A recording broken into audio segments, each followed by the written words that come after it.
Odiaremos tanto el cuerpo que también perderemos el alma. Es una de las frases que Tomás, el seudónimo de Tomás, detrás del cual se esconde Giuseppe Lombardi, sacerdote italiano, que vive refugiado en la India, en la novela Vaticano 2035. Con esas palabras, Tomás responde a la carta que publicó en la novela el Papa Pío XIII, que invita a la gente a raíz de la enfermedad, de la epidemia que azota a la humanidad en la novela. Tiene uno que subrayar que todo es en la novela para que no vayamos a pensar que es en la vida real. Entonces el Papa invita a la gente a decirle que se mortifiquen, es decir, que lleven a cabo obras de penitencia en sus cuerpos, que se azoten, que se flagelen, que vayan en procesión, que pidan perdón para que Dios nos quite la enfermedad. Porque hablamos de Dios, dijera el padre Sanabria, como si desayunáramos con Él. Hay gente que dice, yo voy a estar aquí hasta que Dios me llame, como si estuviera Dios 3, 2, 1, y te llama. O hay gente que dice, ya hasta que Dios quiera, como si estuviéramos conectados a una máquina y Dios dijera, 5, 4, 3, 2, 1, se va, se va, se va, se va. Y entonces hay gente que piensa que, bueno, en la novela el Papa pensaba que las enfermedades nos las mandaba Dios. Lo bueno que es novela. Me dicen eso en la vida real y me aguateo. Que Dios nos haya mandado las enfermedades, diría Mafalda Sopas.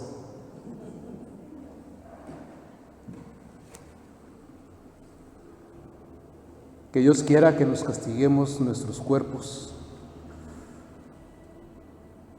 Que Dios quiera mandarnos enfermedades, cáncer, artritis. A mí sí me preguntan por mi tía Clemen, que me quiso tanto como mi mamá, y luego me decían cuando cenábamos, porque todas las mamás y las tías son iguales. Dicen que es broma, pero tienen una rivalidad en su interior. Entonces nos decían, ¿a quién quieres más? Y tú volteas a ver a una, volteas a ver a otra, y eres sincero cuando dices, a las dos. Claro que cuando te regañaron ese día dices, hoy quiero más a mi tía Clemen, pero eso no lo dices en voz alta. Pero pues mi tía Clemen me llevaba a comer, me llevaba al circo. Cuando me digo a comer me llevaba a la calle pues a comprarme lo que a mí se me antojaba. Todo aquello que no me dejaban comer en la casa, las golosinas, la nieve, las Tres Marías, el filete sol que tanto me gustaba allí en una esquina de Villa de Cortés y Calzada de Tlalpan. Del otro lado del circo Asos, era la tarde completa y jugábamos lotería y jugábamos a las serpientes y escaleras, esos juegos que ahora ni se conocen, son materia de estudios antropológicos y arqueológicos, pero en aquella época yo me acuerdo perfectamente a mi tía Clemen ver tomar cómo tomaba en sus manos los dados, los aventaba, les soplaba, le decía palabras mágicas y yo hacía mi berrinche, le decía, tía, no hagas trampa, porque a los 4 años uno piensa que lo que dice la gente sobre los dados y dices, ya, esto no tiene sentido, ya perdí. Entonces pasa el tiempo y dices, qué maravillosas fueron mis tardes. Y cuando yo me acuerdo las manos deformadas de artritis en las manos de mi tía Clemen, yo decía, no es posible. Eso no se lo pudo haber mandado Dios. No se puede premiar con crueldad unas manos que sirvieron para cuidar, para acariciar, para partir comida, para jugar con los niños. Porque si alguien me quiere venir a decir que eso lo hizo Dios con mi tía Clemen en este momento, apaguen las luces y vámonos.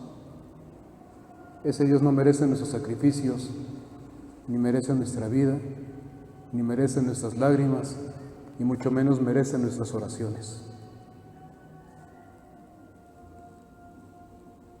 ¿Odiaremos tanto el cuerpo que perderemos también el alma?, pregunta en su blog Tomás. Cuando celebramos el cuerpo y la sangre de Jesús, estamos hablando de la vida de Jesús, no estamos hablando de la materialidad de la hostia y del vino. Hay gente, obispos, sacerdotes, bautizados, que hablan de los milagros eucarísticos, que si la hostia sangra.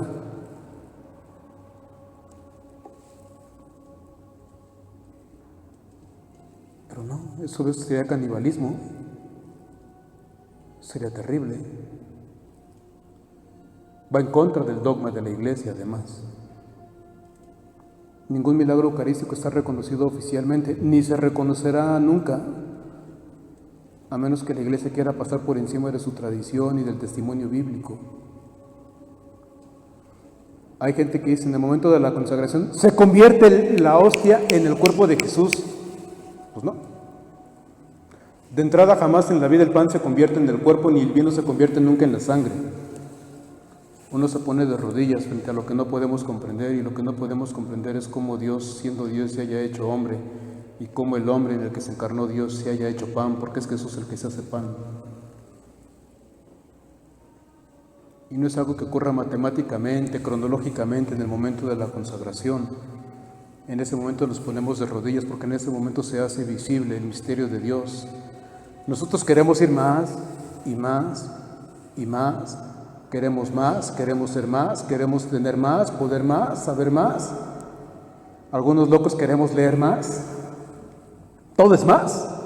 Pero que alguien quiera ser menos, tener menos, valer menos, hasta llegar a lo último.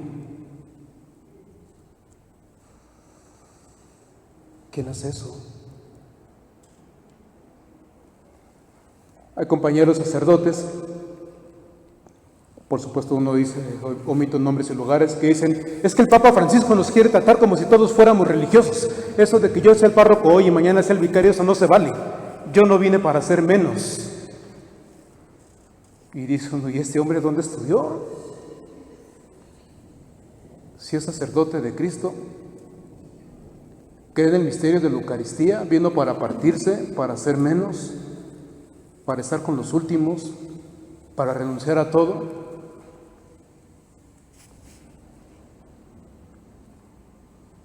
Lo he comentado muchas veces, el día que marcó mi vida, bueno, he tenido muchos días que han marcado mi vida, mi vida está así como toda una,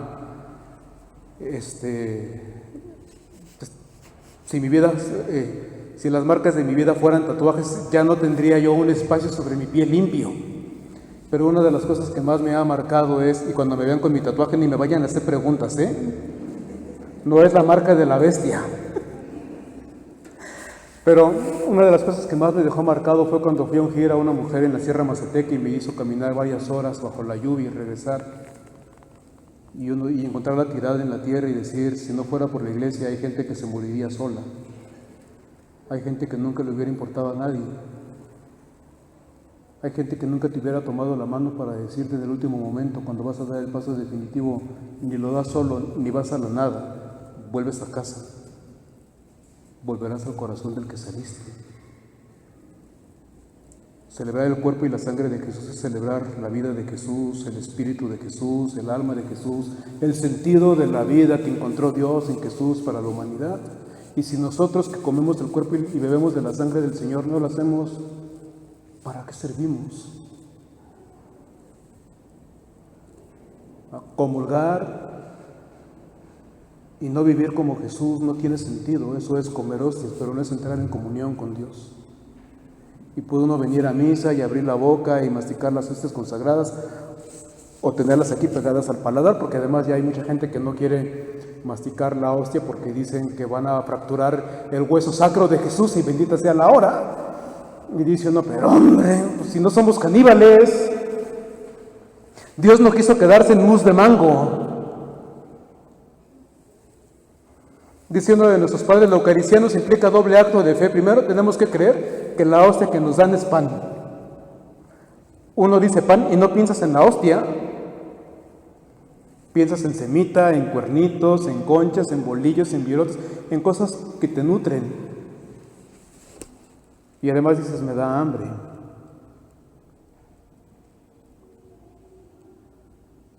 Creer en el cuerpo de Jesús es creer que esa es la vida de Jesús.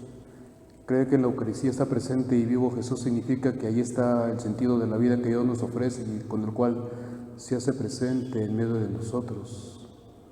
No somos idólatras. Hay parroquias allá en Timbuktu donde los ministros de la Eucaristía primero llegan tarde, Eso nada más pasa en las parroquias de muy, muy lejano. Y los ministros de la Eucaristía, que además llegan tarde, todavía tienen la desfachatez de caminar chancleando para que todo el mundo se dé cuenta a la hora de la proclamación del Evangelio. Entonces vienen con sus taconazos como Chelito, la secretaria de Miscoac, tac, tac, tac, tac, tac, tac, tac, y todo el mundo voltea a ver quién llegó tarde. Claro que ellos no lo hacen por protagonismo. Jamás pasaría por mi corazón pensar mal de los ministros de Timbuktu. Y luego vienen a hincarse frente al Santísimo para que además la gente de Timbuktu se dé cuenta que son todo piedad. Y dice uno, hey, señores ministros, nosotros somos la Eucaristía, no lo que está allí. Nosotros somos el cuerpo de Cristo. Si te vas a hincar, híncate delante de todos aquellos a los que acabas de distraer y les has faltado el respeto. Si te vas a hincar delante de alguien, híncate delante de la gente que tiene hambre y a la cual miras con indiferencia. Ellos esperan tu reconocimiento de persona. Si nos vamos a hincarnos delante de quien vale menos, para que se vea qué es lo que realmente nos hace valer a los ojos de Dios. Lo demás se llama fanatismo, protagonismo, idolatría, cinismo, desvergüenza, descaro y etc. ¿Quién puede creer en un Dios así? Odiaremos tanto el cuerpo que perderemos el alma. Es decir, yo diría frente a la Eucaristía, fanatizaremos tanto el cuerpo que perderemos el corazón. Decía Mafalda, un día le decía a la mamá, Mafalda, de una vez por todas, tienes que comerte esa sopa, que si no te comes la sopa no vas a crecer. Y decía Mafalda, me cacho, tan tranquilos que estaríamos si Marx no hubiera comido la sopa. Tan tranquilos que estaríamos si Jesús no hubiera partido el pan la noche de la última cena. Tan tranquila, tan fácil, tan cómoda que sería nuestra vida si no tuviéramos que ponernos de rodillas frente al misterio y de hacernos menos. Tan tranquila y tan cómoda que sería nuestra vida si no fuera porque eso es Dios. El Dios que renuncia al cielo para hacerse humano en la tierra, el humano que renuncia al poder en la tierra para ponerse en manos de los pecadores, para hacerse comida para los hambrientos, para hacerse vino para los que tienen sed de fiesta, de alegría y de ganas de vivir. Eso cuesta mucho. Que nos digan los científicos si es o no es tejido humano, si es o no es músculo, si se convirtió, si era sangre. Yo lo vi, yo lo toqué, Pero cuando te dicen, no necesito que nadie me explique nada, yo quiero hacerme menos. No necesito que nadie me explique nada, yo quiero ponerme al servicio de los demás. Tú tienes que explicarle a los demás. Y todo el mundo dice, estás loco. ¿Quién busca ser menos? ¿Quién busca tener menos? ¿Quién busca ponerse al nivel de la nada, a nivel del suelo, a nivel de la indigencia y a nivel del hambre? Pero frente a eso es que Dios nos dice, que Jesús nos dice, hagan esto en memoria mía.